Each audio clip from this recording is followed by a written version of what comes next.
They come up short of where they wanted to go, but this was a remarkable leap from last season, Torch. Yeah, I mean, I think the players take on the coach's identity, and they did it quickly. He held them accountable. They won a couple of games early, then they lost a game, and he held them accountable right away and said, this is not, subpar performance is not going to be accepted here moving forward.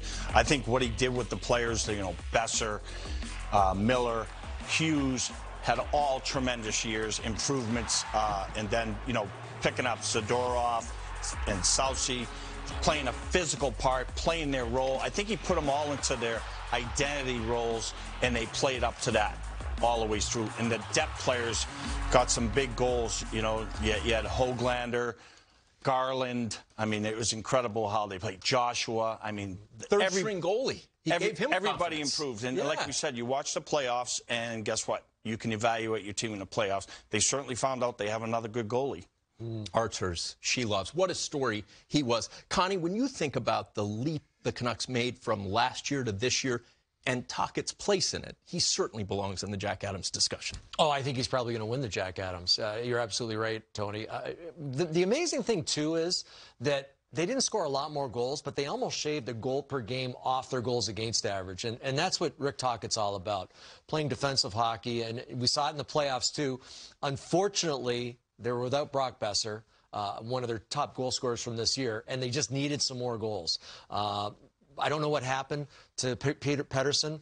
Kind of an off series for him. Actually, it was an off last 3 months for him. Ever since he signed that contract, he wasn't quite the same player.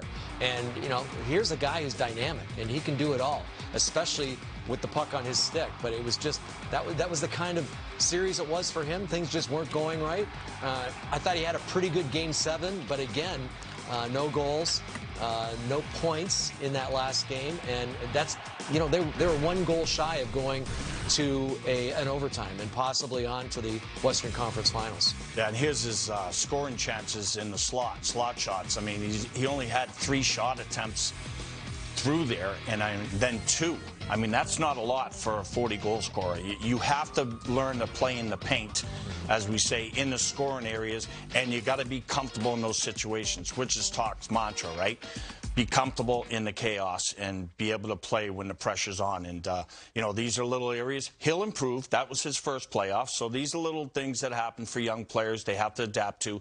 And, I mean, you know, he's just not an emotional guy. He's not going to give you an answer saying, you know, what you expect. You know, he's just really a one-word answer type of player. And you have to respect that. And, I mean, he wants to win. And he'll learn from this playoffs. And hopefully he'll get better from it for next year.